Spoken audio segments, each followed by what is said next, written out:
Bonjour et bienvenue sur le plateau de Bonjour chez vous. Je suis ravie de vous retrouver aujourd'hui. Notre thème du jour est « Bâtis ta vie sur le roc de sa parole ». Et aujourd'hui, c'est Annabelle qui va nous apporter la pensée du jour.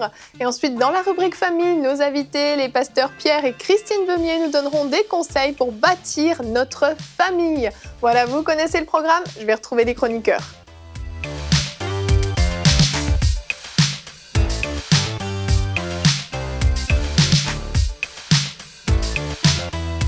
Bonjour à tous. Bonjour. Bonjour, pasteur Pierre, pasteur Christine, vous allez bien ? Eh oui, on est content d'être au Québec, là. Ah, ben j'imagine, c'est presque votre deuxième terre d'accueil, j'ai envie de dire. Ça semble. Ça ressemble, hein, ça ressemble. Vous êtes des habitués de Bonjour chez vous, ce n'est pas votre première fois. Merci d'avoir répondu à l'appel. Avec joie. Je le rappelle, vous êtes donc les fondateurs du ministère Apollos, un ministère d'enseignement, de guérison apostolique, en fait, tout simplement. Rien que ça. C'est déjà ça. D'encouragement pour les églises aussi. D'encouragement pour les églises. Comme ça que ça a commencé. Ouais. C'était parti de ça. D'accord. Ouais. Donc aujourd'hui, vous allez faire la rubrique famille. Vous allez nous partager un petit peu votre expérience avec vos 4 enfants. Donc je pense que juste d'avoir 4 enfants, je sais pas ce que vous en pensez, mais moi je trouve que ça les qualifie pour faire une rubrique famille. Hein. Juste ça, d'avoir survécu à 4 enfants. Ils sont adultes maintenant, ils suivent tous le Seigneur, c'est bon. Vous allez faire une super rubrique famille. Et aujourd'hui, avant de passer à la rubrique famille, on va parler de l'importance de bâtir notre vie sur le roc qu'est la parole de Dieu. Et Annabelle, tu nous en parles dans la pensée du jour.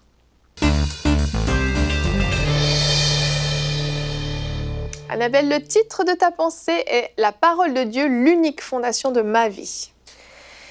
Lorsque j'ai donné ma vie au Seigneur, je trouvais que la parole de Dieu, la Bible, c'était super, mais je la trouvais tellement vivante et tellement pertinente que quelquefois, j'avoue que je la trouvais un petit peu aussi intense et je me disais, mais c'est compliqué de suivre tout ce que la Bible me dit, de faire tout ce que la Bible me dit, et quelquefois je le voyais un petit peu comme un fardeau, un petit peu comme étant quelque chose de difficile à faire, mais au bout de quelques années, et aujourd'hui je regarde aussi en arrière et je me dis, mais la parole de Dieu, je suis si heureuse qu'elle ait été ma fondation, ma seule et unique fondation. Je suis si heureuse d'avoir cru dans la parole de Dieu et d'avoir pu construire ma vie sur cette parole, parce que on lit dans Psaume 119, et puis je voudrais vous encourager à juste lire tout le Psaume 119 après l'émission pour vraiment demander au Seigneur de vous donner un amour pour sa parole et comprendre tout ce que la parole peut faire dans votre vie. Donc Psaume 119 au verset 1, « Heureux les hommes qui ont une conduite intègre et suivent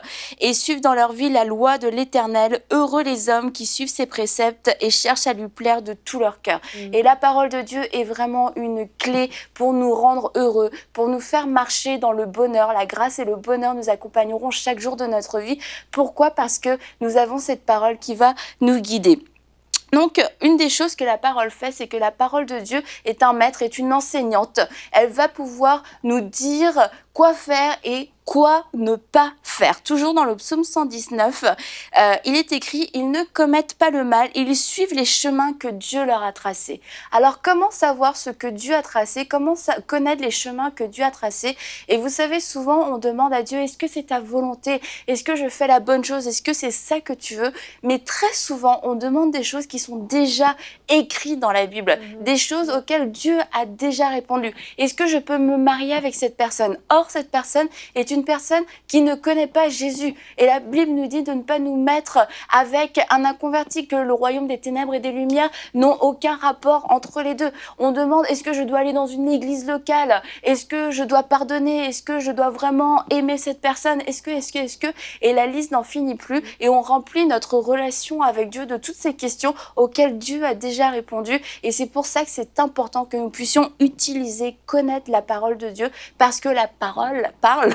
Et c'est comme ça que Dieu va très souvent nous parler. Et on lit la Bible et d'un seul coup, les lettres, la phrase, ce verset sort. Et quelquefois, quand le verset sort, il vous prend dans les bras, il vous apporte de la consolation. Quelquefois, c'est plus une petite claque pour vous corriger. Quelquefois, c'est un gros coup de poing.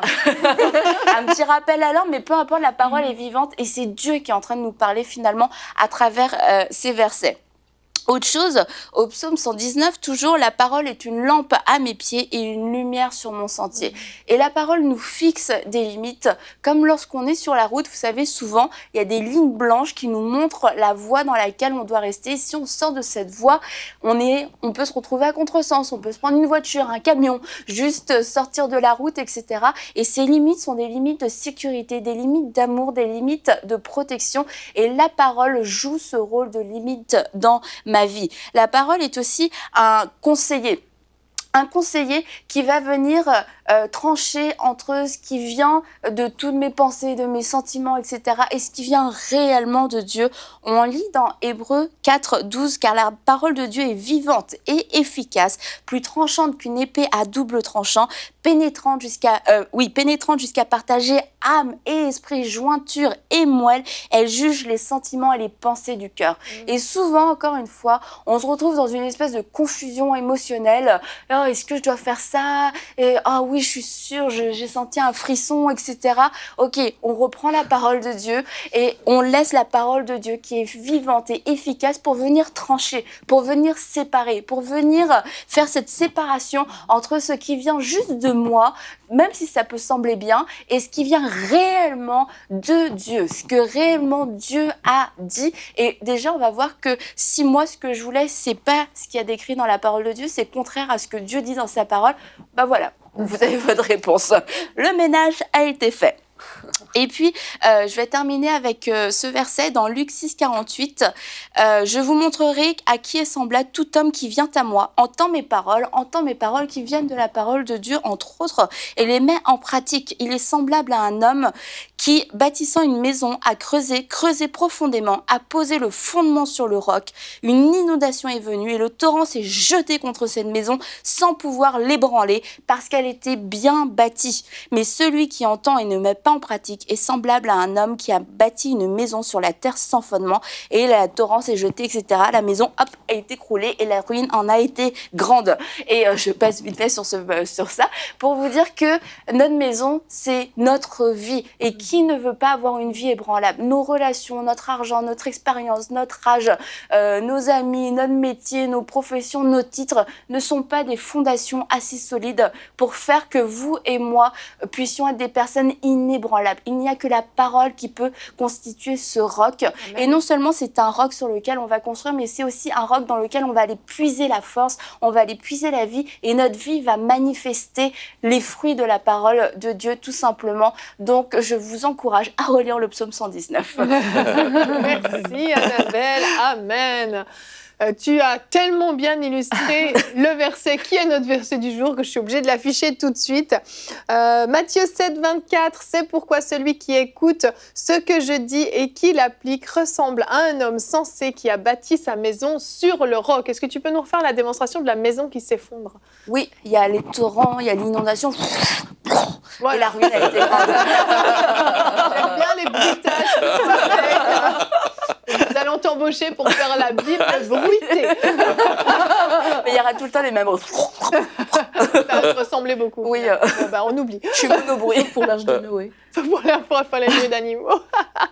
On voit dans ce verset l'importance de bâtir notre vie sur la parole. Et tu l'as très bien dit dans ta pensée, on voit que dans la parole de Dieu, en fait, il y a absolument tout ce dont on a besoin pour fonder notre vie. Alors déjà pour mettre les bonnes bases, mais ensuite pour commencer à bâtir par-dessus. Et ça va nous parler de notre travail, de notre relation avec Dieu, de notre mariage, de l'éducation de nos enfants, mais aussi de notre salut, nos fondements, notre salut, notre identité en Christ, notre autorité en Christ.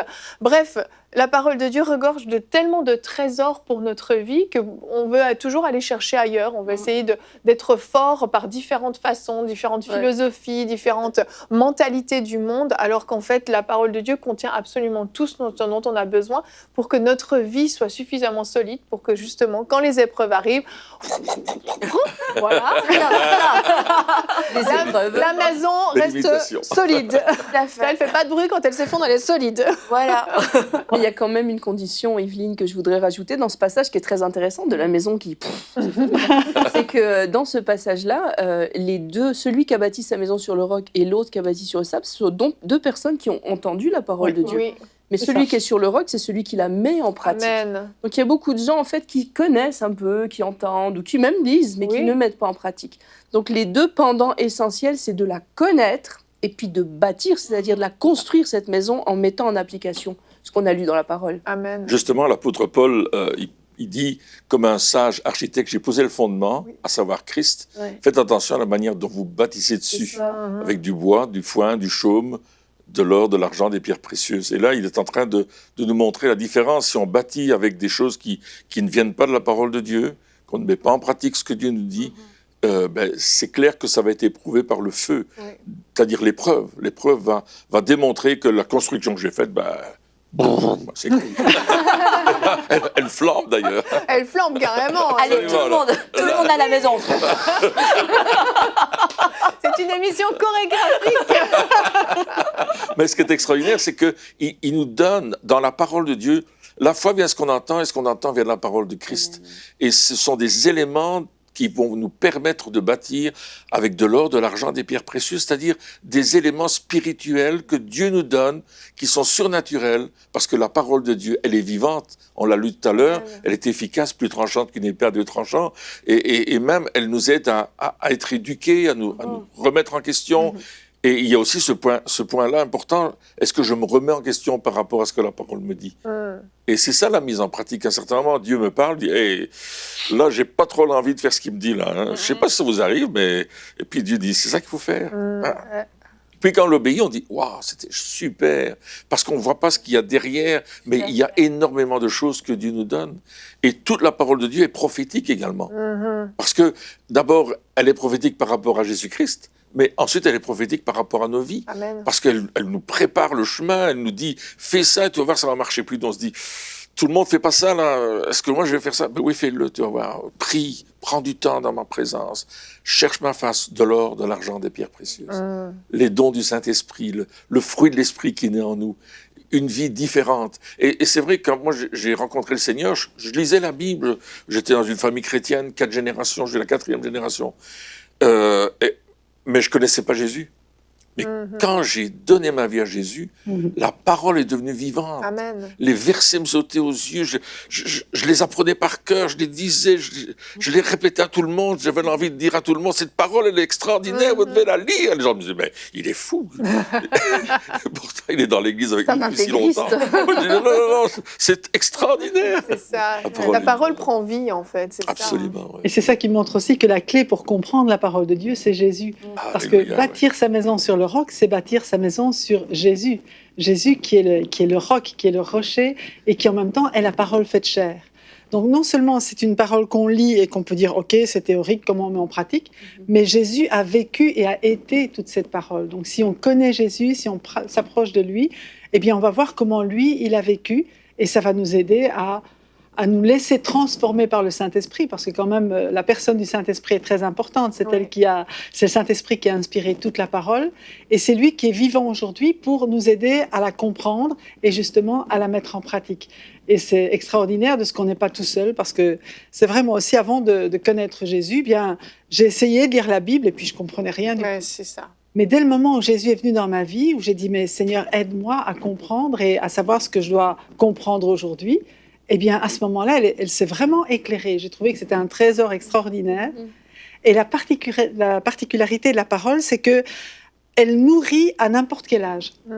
C'est comme le lait maternel. Le lait maternel, il change le jour de la naissance, et puis 6 mois plus tard, c'est pas le même lait, parce qu'il évolue avec les besoins de l'enfant.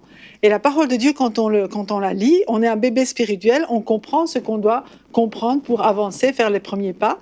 Et plus on avance, eh bien plus on va comprendre des choses qui vont nous permettre de grandir et d'être pleinement établis sur cette parole, pour que justement notre vie elle s'écroule pas. C'est ça. Et puis c'est une compréhension qui obéit pas à la logique humaine. Je me souviens d'une jeune fille qui m'avait écrit une fois, parce qu'il y avait un principe biblique qu'elle contestait, et elle voyait pas pourquoi elle le mettrait en application, parce qu'elle en comprenait pas la logique. Et la compréhension qu'on a de la parole de Dieu, ça va être une compréhension spirituelle. C'est vraiment l'Esprit de Dieu qui va nous éclairer, parce que entre le moment où j'ai donné ma vie à Christ et puis le moment qui précède juste avant, où je ne lui avais pas donné ma vie, ma compréhension est différente. Donc mon intelligence est pareille, mes neurones sont connectés pareil, et je suis la même personne. mais par contre, l'Esprit de Dieu va éclairer. Oui. Et on va voir une énorme différence entre ce moment où on a laissé Christ entrer dans notre vie et où on est inspiré par... Enfin, vraiment, l'Esprit de Dieu nous éclaire, et avant. Et c'est pour ça que moi, je connais des gens qui ont lu, je ne sais pas combien de fois, la Bible en entier, mais sans avoir cette vie. Le texte n'a pas de vie pour eux et ils n'en voient pas l'intérêt, ils le sentent sec et puis ils n'en voient pas du tout l'intérêt parce qu'ils n'ont pas été vraiment éclairés. C'est une fois qu'on a vraiment ouvert sa vie à Christ et puis qu'on l'a accepté comme sauveur, que là, d'un seul coup, comme vous disiez, Pierre, d'un seul coup, on comprend tout. Tout nous saute, enfin tout peut-être pas, mais en tout cas ça nous saute aux yeux. Ce qu'on doit comprendre, Ce qu'on doit comprendre, on le comprend, Absolument, et ça nous parle et ça nous saute aux yeux. Mais la différence, cette flamme qui est en plus, c'est parce que on a donné sa vie à Christ et là d'un seul coup nos yeux voient. Exactement. Et puis, faut faire attention de ne pas se dire, c'est bon, je l'ai lu, je la connais. Quand le pasteur prêche, il cite tel verset, oui, je le connais par cœur, oui, je le connais, au point où, en fait, on a le cœur qui devient imperméable à la parole. La parole vient, et puis ça rebondit sur notre cœur, ça ne pénètre pas parce qu'on pense qu'on la connaît déjà. Parce que oui, c'est vrai, on connaît beaucoup de versets à force d'écouter des prédications sur prédications sur prédications. Les versets clés de notre vie peuvent ressortir régulièrement, puis on commence à les connaître. Mais en réalité, on peut lire 4 fois le même verset, même 10 fois le même verset, et le comprendre différemment par rapport à la situation de notre vie.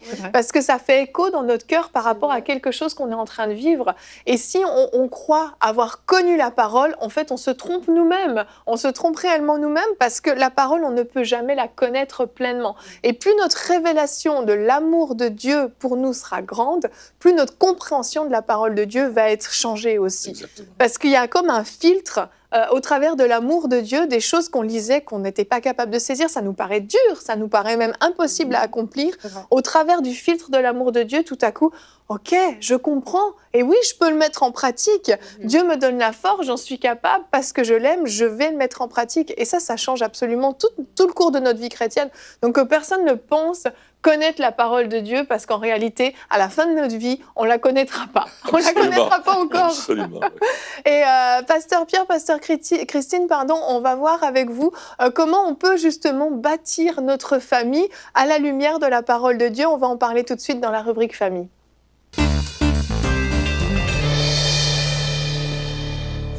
Donc, comme je l'ai dit en début d'émission, vous avez 4 enfants et on peut afficher tout de suite la photo de votre famille parce que c'est une magnifique famille. Combien de petits-enfants vous avez ? 2 petites filles. Pour l'instant, ça commence doucement. Voilà, nos 2 fils sont mariés, donc on voit là... de gauche à droite, il y a Mélodie, que certains connaissent déjà, et puis il y a notre deuxième petite fille qui est Jenny. Alors il y a Samuel, qui est notre fils aîné qui habite aux États-Unis. Devant lui, c'est son épouse Jen, avec qui il est marié depuis à peu près 1 an maintenant. Alors, mon mari et moi. Notre première petite fille, Sarah, qui aura bientôt 16 ans. Nathanaël, que vous connaissez avec son épouse Isabelle, et Grâce à l'extrême droite, là, qui est une belle, très belle famille. Et gloire à Dieu, vos 4 enfants suivent le Seigneur, aiment le Seigneur, ont vraiment donné toute leur vie à Christ, et puis ils sont pleinement engagés dans le service. Et vous allez nous partager un petit peu votre vécu, comment ça s'est passé, et puis justement nous enseigner aussi. Alors c'est sûr, on n'est pas des parents parfaits, on n'est jamais parfaits, mais on va voir que même quand on fait des erreurs, finalement, le Seigneur nous fait grâce. On a un papa qui est parfait. Amen, un papa céleste. C'est important. Donc, on aimerait voir ensemble comment bâtir justement notre famille, parce que là aussi, c'est pas seulement notre vie, mais on est là pour se multiplier, a dit Jésus. Et j'aimerais qu'on lise ensemble le psaume 127 à partir du verset 1. J'espère qu'on va le voir. Voilà, comment bâtir notre maison. Et donc, c'est un cantique de Salomon. « Si l'Éternel ne bâtit la maison, ceux qui la bâtissent travaillent en vain. Si l'Éternel ne garde la ville, celui qui la garde veille en vain. » Et avant de laisser la place à mon mari, j'aimerais dire que c'est vraiment la grâce de Dieu. C'est vrai que nos enfants servent le Seigneur, mais je vois ça comme un cadeau du Seigneur, pas comme quelque chose qu'on a mérité ou quoi que ce soit, mais on a vu Dieu agir dans leur vie au fur et à mesure. Amen. Alors le mot bâtir, justement, c'est un mot intéressant parce que en hébreu, c'est banar. Ça veut dire, c'est pas banal, hein, je dis banar. Ça veut dire établir, assurer une suite. Donc la famille, c'est pas seulement, oh là, on a des enfants, on les a, c'est bien. Non, il y a cette idée de pérennité, d'assurer une suite, de former une maison, d'établir la famille. Et le mot établir est un mot important puisque c'est vraiment fonder notre famille sur le roc. C'est un mot lourd de sens quand même. Oui, tout à fait. Donc le but du mariage, c'est de bâtir une maison, bâtir une famille, construire quelque chose. On a parlé de bâtir la maison sur le roc. Eh bien, c'est ça. On doit bâtir notre maison sur Dieu, sur sa parole, dans la prière. Et une anecdote intéressante, moi un jour j'ai eu un rêve, on était mariés, on venait de se marier, et puis j'ai rêvé que j'avais 4 enfants. Voilà. 2 garçons, 2 filles. Et là, vous êtes parti en courant, là. Alors, quand je me suis réveillé, je dis à Christine, on va avoir 4 enfants. 2 garçons, 2 filles. Ah bon. Ah non, là, c'est Christine qui est partie en courant. Et c'était vraiment extraordinaire du Seigneur que, écoute, si tu le dis, on va le croire, on va croire que tu vas le faire. Il les a vus danser et louer le Seigneur quand même. Ah oui, bon. Ça, c'est pas... C'est vrai. Ouais. Ça encourage quand même. Ça, c'était encourageant. Ouais, c'est juste, tout à fait, j'avais oublié ce détail-là. C'était pas parti sur rien, on savait qu'il y avait déjà une destinée. Ça, c'est important de savoir que pour nos enfants, il y a une destinée. Mais avant d'avoir ces enfants, il a fallu que nous aussi, on puisse bâtir, je vais dire, notre famille, notre relation. On dit souvent que la corde à 3 brins ne se rompt pas facilement. Dieu est au centre de notre famille, mais il faut que ce soit une réalité de tous les jours. C'est pas seulement, OK, on se marie devant le Seigneur et puis voilà. Mais vraiment, on a décidé de prier ensemble, on a décidé de lire la Bible ensemble, on a décidé de chercher la face de Dieu pour voir à quoi il nous appelait. Quand on a ressenti vraiment l'appel de Dieu, on s'est mis à part, on a jeûné ensemble pour demander au Seigneur ce qu'il voulait de nous. En fait, quand on s'est mariés, on était déjà tous les 2 au Seigneur et tous les 2 engagés. Et on voulait que dans notre mariage, ce soit une continuité aussi qui serve à servir le Seigneur dans la mission qu'il nous confiait ensemble. Et c'est seulement après cela que les enfants sont venus. Assez vite quand même. Oui, tout à fait. Mais on allait sur la route avec un groupe musical qui s'appelait le Salem Group. Et on voyageait en Belgique, en France, surtout au nord de la France, la Belgique, un peu partout, dans toutes sortes d'églises. Et puis, c'était quand même un engagement assez important, puisqu'on était quand même dans l'église locale. Et puis, moi, j'étais engagé dans mon église locale également. Donc, ça faisait quand même beaucoup de boulot. Et quand Samuel est né, on s'est dit, ça devient un peu difficile. Hein. Ça change. Oui, ça change la donne. Hein. On a continué un peu, puis on a prié, on a jeûné pour savoir ce que Dieu voulait. Puis Dieu nous a dit, c'est le temps d'arrêter, il faut faire autre chose maintenant. Donc on s'est mis à part, on a vraiment décidé ça. Et ce qui est extraordinaire, c'est que Christine, elle a allaité les 4 enfants. Tous les 4, elle les a allaités. Et alors, quand l'enfant pleurait, moi, je réfléchis, Christine, il pleure. C'est ça qui était extraordinaire. Moi, j'ai le sommeil lourd, donc c'est lui qui était réveillé, mais il me réveillait. Moi, je ne pouvais pas le nourrir, là, c'était pas possible. Non, vous ne pouviez pas, effectivement. Mais pendant qu'elle nourrissait les enfants, elle faisait quelque chose d'extraordinaire. C'est ça. Donc, moi, j'allais dans le bureau, et puis c'était le moment, pour moi, c'était le moment idéal pour ouvrir la parole de Dieu, pour commencer à étudier la parole de Dieu. J'étais au calme, c'était extraordinaire. Au milieu de la nuit? Au milieu de la nuit. Ah, waouh! Moi, j'arrivais pas à faire ça. Hein. Ah non, ça j'arrivais à peine à rester réveillée, moi. Mais c'était pas toujours facile pour moi de trouver un temps pendant la journée, donc j'en profitais. C'est une super bonne idée. Voilà, et comme ça, en même temps, l'esprit était renouvelé en même temps. Puis je crois que ça passait aussi dans... Dans le lait. Dans le lait. Oui. C'était le lait de la parole. Non, mais c'était vraiment formidable. Ouais. C'était un temps privilégié pour moi, en tout cas. Ouais, de temps en temps, j'allais voir si elle ne s'était pas endormie. Là, parce que...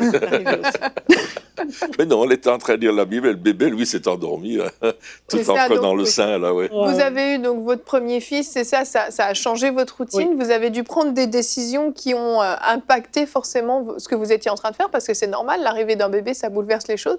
Mais ça ne vous a pas empêché de continuer à rester attaché à Dieu, à sa parole. Et Dieu était toujours au centre de votre vie. Exactement. Donc, quand Samuel est né, moi, j'ai arrêté de travailler. J'étais professeur de mathématiques. Ah et, bon désolée. Annabelle est intéressée. Annabelle est nouvelle. Bienvenue, Annabelle. Continuez. Mais bon, à ce moment-là, j'ai arrêté parce que m'occuper d'enfants pendant la journée, je ne voyais pas comment je pouvais encore être disponible pour mes propres enfants après. Donc, j'ai décidé que c'était plus important pour moi de les voir grandir, de les éduquer dans la foi, d'être là pour eux, quoi. Et voilà, on a fait ce choix que j'arrête mon travail, de vivre avec moins de biens matériels, mais avec plus de richesses spirituelles et Exactement. C'est familiales. ça implique des changements, en fait. Ça, Oui, ouais. oui. Mais on voulait éduquer nos enfants nous-mêmes. On voulait les voir marcher, les voir rire, les voir parler. On voulait que ce soit nous. On voulait ça parce qu'on s'est dit ça, c'est le trésor. Quoi. Ouais. Alors ça, c'était un choix volontaire. Moi aussi, j'étais professeur de photographie, c'était autre chose. C'est vrai Annabelle. Je te présente Christine et Pierre. On était à Bruxelles, je travaillais à Bruxelles dans les hautes écoles et c'était vraiment intéressant de le travail, mais grâce à cela, on avait du temps pour le ministère et pour les enfants. Exactement. Et je pense que le verset suivant du psaume 127, le verset 3, nous dit que les enfants sont un héritage de l'Éternel. Et ça, c'est important. L'héritage que Dieu nous donne. Oui. Vraiment un cadeau du Seigneur. Ah, avec toutes les difficultés, alors on ne dit pas que c'était facile, on ne dit pas qu'il n'y a pas eu des maladies, des opérations ou des moments difficiles et faciles, mais quelle joie d'avoir ces enfants-là et d'avoir ces enfants qui sont au milieu de nous, qui sont vivants. Waouh, c'est extraordinaire quand même. Ouais. Et vous avez vite compris aussi que vos enfants ne vous appartenaient pas à Exactement. vous, qu'ils appartenaient Absolument. à Dieu en premier, c'est ça? Exactement. Et déjà Samuel, c'est un don de Dieu, c'est Dieu a entendu. En fait, Dieu nous a donné les prénoms de nos enfants. Oh, c'est bien Donc ça. Samuel, on avait vraiment Ishmaël, ouais, Samuel. rêvé, voilà, notre premier enfant Oui, s'appellera Samuel parce C'est que les noms en plus. c'est pas le prénom qu'on avait choisi au départ. Et puis un jour, Pierre s'est réveillé, il dit, il va s'appeler Samuel. C'est un très beau prénom. Oui, mais oui, on est vraiment heureux et en même temps, on savait qu'il était consacré à l'Éternel. Donc, ce qu'on a voulu, c'est dire, OK, Seigneur, c'est les enfants que tu nous donnes, mais que tu nous prêtes. Et on veut vraiment qu'ils t'appartiennent. Donc, notre prière, elle a toujours été, Seigneur, qu'ils soient dans le plan que toi, tu as prévu pour eux. Oui. Depuis tout petit et aussi à l'adolescence. Moi, je me souviens, je priais, Seigneur, même s'ils font des choix, au moment où ils se cherchent, c'est clair que ils font pas toujours les choix qu'on voudrait. Mais je disais, Seigneur, que les choix qu'ils font, eh bien, n'hypothèquent pas leur avenir avec toi. Amen.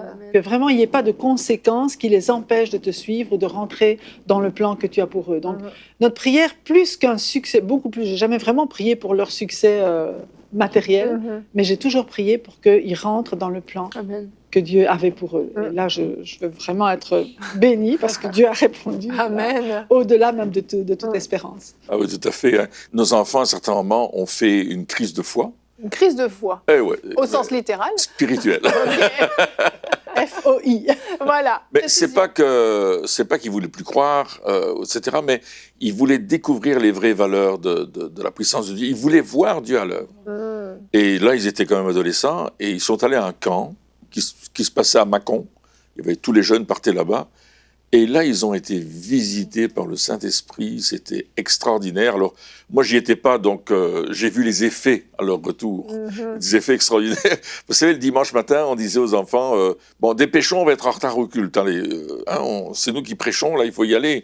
Et là, c'était eux qui disaient, papa, maman, on va être en retard, dépêchez-vous. C'est un bon signe, ça. Un changement radical, la prière, la lecture de la Bible. Et on voit que ça devient une force. Et il y a ce verset du psaume 127, versets 4 et 5, qui disent « Comme les flèches dans la main d'un guerrier, ainsi sont les fils de la jeunesse. Heureux l'homme qui en a rempli son carquois, ils ne seront pas confus, car quand ils parleront avec les ennemis à la porte. » Amen. Donc il y a vraiment cette réalité de voir que nos enfants, à certains moments, ils nous secondent, ils nous accompagnent, ils nous devancent, ils vont plus loin. Ils sont rentrés dans une nouvelle dimension et on les voit progresser. Et ça, pour nous, c'était extraordinaire. Ouais, tout à fait. Et puis voir aussi que nos enfants, ils sont tous différents. Et ici, on parle des flèches, mais on a plusieurs flèches. Et chaque flèche a un but à atteindre qui est C'est vrai, spécifique. ça. Chaque enfant a sa spécificité. On peut dire il a chacun son caractère, mais le caractère de l'enfant, il est... En tout cas, il y a une partie qui est innée, qui est donnée par Dieu dans un but spécifique pour atteindre une destinée spécifique. Il y en a qui ont vraiment une âme de leader, déjà petit. Alors, c'est pas très facile à gérer du tout. Mais au final, Dieu, il veut s'en servir en tant que leader. Il y en a d'autres qui sont plus, je vais dire, soumis Et ça va être vraiment des aides extraordinaires dans le plan de Dieu. Mais l'important, c'est vraiment de dire, OK, Seigneur, ils t'appartiennent et fais-en ce que toi, tu veux. Parce que l'important, c'est qu'eux-mêmes ne soient plus seulement nos enfants, mais qu'ils deviennent réellement des fils et des filles de Dieu. Amen. Qu'ils attrapent ce statut de dire, OK, pendant un temps, c'est sûr qu'ils doivent être obéissants à leurs parents, mais à un certain moment, c'est à nous aussi de les lâcher pour qu'ils puissent pleinement obéir à Dieu, pas seulement accomplir nos plans pour leur vie, mais l'important, c'est qu'ils accomplissent les plans de Dieu pour leur vie. C'est vrai qu'on a tendance à oublier parfois, excusez-moi, que nos enfants vont rester petits que quelques années, Oui, les plus courtes années de leur vie, en fait. Absolument. Et leur période d'adulte où ils seront libres avec le Seigneur et ils s'entreront dans leur destinée, c'est la plus longue période de leur vie. Donc, si on oublie ça, on peut des fois trouver peut-être même justement difficile, comme vous disiez, certains caractères, et c'est compliqué, puis on va plutôt les brimer, et ça va ensuite influencer tout leur avenir. Donc, d'où l'importance d'être vraiment à l'écoute de Dieu dans cette petite période où ils sont sous notre responsabilité, finalement. C'est vrai. Et ce qu'on faisait, Christine, quand ils étaient tout petits, elle leur lisait la Bible en images. Vous savez, cette Bible en images de Taylor, là, il avait écrit ça. Et puis, tous les enfants ont lu dans la même Bible, les pages se détachaient. Enfin, mais ils voulaient les histoires. Et puis, quand ils étaient un peu plus grands, c'est moi qui leur racontais des histoires. Alors, je leur inventais des histoires fantastiques, des trucs à faire rêver, des espions, des batailles. Et puis, après, ils sont devenus assez grands, c'était aux filles que je racontais des histoires. Donc, je rentrais dans la chambre des filles et on éteignait la lumière et puis je racontais les histoires avant qu'elles s'endorment. Et souvent, moi, je m'endormais aussi parce que je me mettais sur le sol, sur le tapis de sol et puis je racontais l'histoire. Mais ce que je ne savais pas, c'est que les garçons venaient écouter les histoires que j'inventais pour les filles. Et ils étaient dans le couloir et ils écoutaient les histoires. Alors, on devait rire avec ça. C'était des moments extraordinaires d'apprentissage parce qu'on ne leur a pas appris que les paroles de la Bible, on a aussi parlé des choses de la vie et des choses de tous les jours. En inculquant les valeurs du royaume dans des choses du quotidien, finalement. Tout à fait. Et en fait, le fait d'avoir je ne sais plus le nom, mais enfin de faire ça chaque jour avec eux, parce qu'ils venaient raconter l'histoire, après quand même que j'ai continué à lire la Bible avec eux. Et au final, eh bien, ils ont appris eux-mêmes à lire la Bible tout seuls. Donc c'est vraiment quelque chose une habitude qu'ils ont gardée, de lire la Bible chaque soir. Bon, il y a tout ce matériel de la Ligue pour la lecture de la Bible qui propose des lectures quotidiennes pour tous les âges, donc quand ils sont enfants et puis adolescents, etc.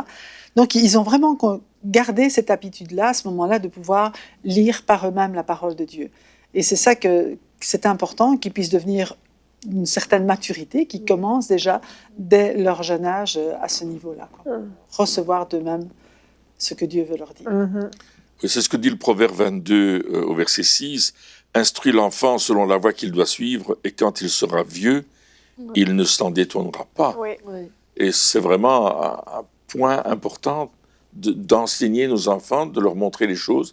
Mais ce qu'on les enseigne, on doit le vivre nous aussi. C'est ça. Il ne suffit pas de bourrer la tête de tas de versets, de tas de principes, si nous, on ne les vit pas. C'est ça. Donc, on est aussi l'exemple pour nos enfants et on doit leur communiquer l'amour du Père, on doit leur communiquer cette grâce de Dieu. Alors, on n'est pas parfait, hein. Non.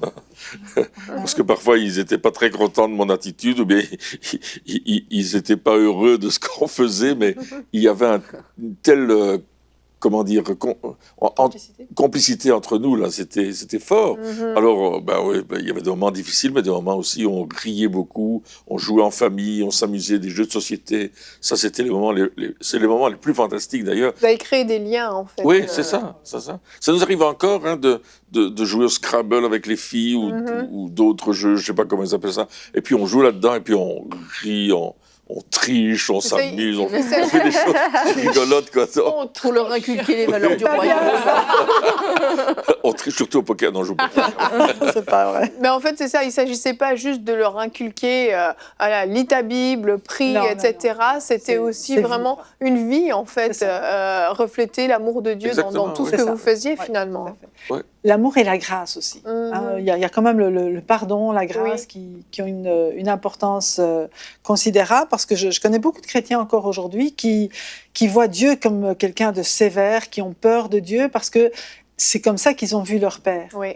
Et je crois qu'avoir des parents qui qui essaye de manifester la grâce de Dieu. Je crois que c'est important aussi, avec toutes les failles qu'on peut avoir. Mais savoir que l'amour de Dieu, il surpasse tout ça. Et je pense que là, ils ont compris quand même que Dieu les aimait et ils vivent de cet amour. Ah, c'est Quand merveilleux. j'entends, par exemple, Nathanaël, les chants qu'il compose, c'est vraiment, il vit de l'amour de Dieu. Et c'est important, quoi, Amen. de savoir cela. Oui, et puis directement, ils ont voulu s'engager dans un service. Ouais. Tous les 4 ont commencé à vouloir faire des choses pour Dieu et pour vivre pour Dieu. Alors, c'est un peu différent de... Là, on veut que notre fils ou notre fille ait des diplômes, etc. Et ils ont des diplômes, ils ont fait des études. Oui, en plus. Grâce à Nathanaël, grâce à Samuel, sont allés tous les 3 aux États-Unis. Ils ont été à l'école biblique, ils ont appris des choses. Mélodie, elle a fait des études pour être puéricultrice. Et parce qu'elle aime beaucoup les enfants, c'est son appel. Et puis là, elle écrit des livres pour enfants. Oui. Elle écrit plus de 10 livres, 11 livres, je pense. Nathanaël y écrit des livres aussi. Grâce, elle compose de la musique, elle chante, elle fait des montages de vidéos, puisqu'elle a fait une école de vidéo. Donc, elle peut faire toutes sortes de choses. Elle fait une école de chant, elle donne des cours de musique. Mais toujours, l'objectif, c'est toujours servir le Seigneur. Oui. Et parfois, je lui disais, mais prends un travail séculier. Elle dit, non, moi, je ne veux pas faire ça. Je veux faire des choses pour Dieu, je veux les faire. Bon, ok. Alors, Samuel, lui, il est aux États-Unis, c'est un musicien professionnel.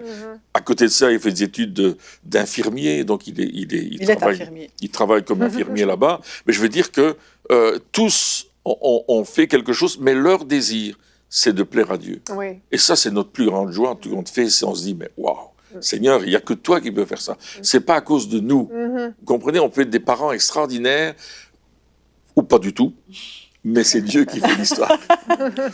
Et peut-être qu'on avait le point de vue des enfants, ils diraient des choses différemment, mais notre point de vue, c'est qu'on est fiers de ce que Dieu a fait pour nos enfants. Amen. Et on dit, Seigneur, gloire à ton nom, il n'y a que toi qui peux le faire. C'est trop fantastique. Oui. Et puis, parfois aussi, on peut sentir qu'on n'est pas toujours suffisant pour dire est-ce qu'on a bien réagi. Bien, non, pas toujours, mais on sait que Dieu, il les aime. Ce sont ses enfants, et du coup, si on a des failles, lui, il répare. Et ça, c'est aussi une sécurité pour nous, de savoir qu'on prie pour eux, et puis, mais Dieu, il est capable même de se servir même de nos erreurs pour les aider à grandir, à maturer et à être pleinement ce que lui veut qu'ils soient. Et vraiment, notre cœur et notre reconnaissance, c'est qu'effectivement, ils sont dans les voies du Seigneur. Et il n'y a pas de plus grande joie, je trouve. Amen. Amen. Vous avez énormément prié pour vos enfants aussi. Prié, et on prie encore beaucoup pour eux. Ouais, tous les jours. Ça. Les choses ne se faisaient pas juste dans le naturel. Non. Beaucoup de prières, c'était nécessaire aussi. C'est que l'intervention de Dieu, Dieu intervient en réponse à la prière. Tous les jours, Donc ça, c'était notre cœur, et c'est toujours notre cœur de... Mais ce que je voudrais dire aussi, c'est que si nous, on a apporté quelque chose à nos enfants nous ont aussi Ça, c'est vrai. façonnés dans leur manière d'être. Ça, C'est c'est pas vrai. seulement dans un seul sens, c'est dans les deux sens. Hein. Ouais, Parce que parfois, ils sont le reflet de nous-mêmes, hein, même souvent. On dit, oi, qu'est-ce que c'est le miroir. Hein. Alors ça, c'est quand même l'autre côté de la médaille. On dit, mais oui, il faut qu'on soit attentif à ça. Et si on a une vie avec le Seigneur, si on a une vie dans la parole de Dieu, si on cherche Dieu d'une façon toute simple, hein, il ne faut pas être compliqué, il ne faut pas commencer à avoir 15 diplômes en théologie. Non, sois quelqu'un de normal, mais que tu écoutes ce que le Saint-Esprit te dit, tu vas apprendre beaucoup. Et nos enfants vont aussi apprendre beaucoup. C'est ce qu'on va leur refléter. Amen. Et merci Seigneur de ce qu'il a eu patience avec nous. Hein. Moi, je veux dire, il a eu beaucoup de patience. Avec moi en particulier, Christine, elle est extraordinaire. Mais, mais moi, il a dû prendre beaucoup de patience avec moi. Non, mais c'est là qu'on veut encourager aussi tous ceux qui nous écoutent, de dire, mais remettez vos enfants au Seigneur. Amen. Et puis lui, il va vous guider, il va vous aider aussi à les éduquer correctement, mais en même temps, il va venir guérir leurs blessures. Oui. Parce que qu'on le veuille ou qu'on ne le veuille pas, on les blesse. On peut les blesser par nos paroles, on peut les blesser par une attitude. Et on a besoin que le Seigneur vienne guérir cela et se révéler lui-même à eux pour les bénir, pour les consoler. Et voilà, c'est lui qui est suffisant pour les bâtir et Vraiment. leur permettre d'entrer pleinement dans ce qu'il a pour eux. Exactement. Vous avez fait le choix, c'est ça, d'élever vos enfants avec le Seigneur, hein, vraiment avec le Saint-Esprit, même en partenariat avec le Saint-Esprit. Bâti sur le fondement de la parole de Dieu. Et puis, voilà, vous n'avez peut-être pas été parfait, Mais comme vous l'avez dit, la grâce de Dieu était là parce que vous faisiez de votre mieux avec ce que vous aviez. Exact. Et je crois que le secret pour être de bons parents, dites-moi si je me trompe, mesdames, c'est de faire de son mieux et puis de s'attendre à Dieu, de faire confiance à Dieu pour qu'il s'occupe de gérer nos manquements, nos faiblesses et de s'appuyer sur sa grâce, sur la parole de Dieu pour aussi être capable d'être transformé, d'être renouvelé dans nos défauts et dans nos faiblesses. Merci à tous les deux d'être venus nous partager votre histoire. Et puis, vous avez l'opportunité, si vous le voulez, d'écouter l'histoire d'un de leurs fils, Nathanaël Beumier, qui était venu nous raconter sa vie dans la rubrique « C'est mon histoire ». C'était vraiment très édifiant de voir justement une vie entière au service de Dieu. Et quant à nous, on va se retrouver demain. Notre thème sera soit un témoin bien équipé et nos invités, vous serez encore avec nous. Vous revenez demain, c'est bon? Oui. Ok. Ils reviennent demain parce que Christine, vous allez faire un conseil du coach. Le thème sera « Qu'est-ce qu'une vie conforme à l'Évangile ?» Vous allez nous parler des béatitudes. Alors, si vous ne comprenez rien aux béatitudes, cette émission est pour vous. Et même si vous croyez l'avoir compris, vous allez découvrir encore d'autres choses. Allez, bonjour chez vous.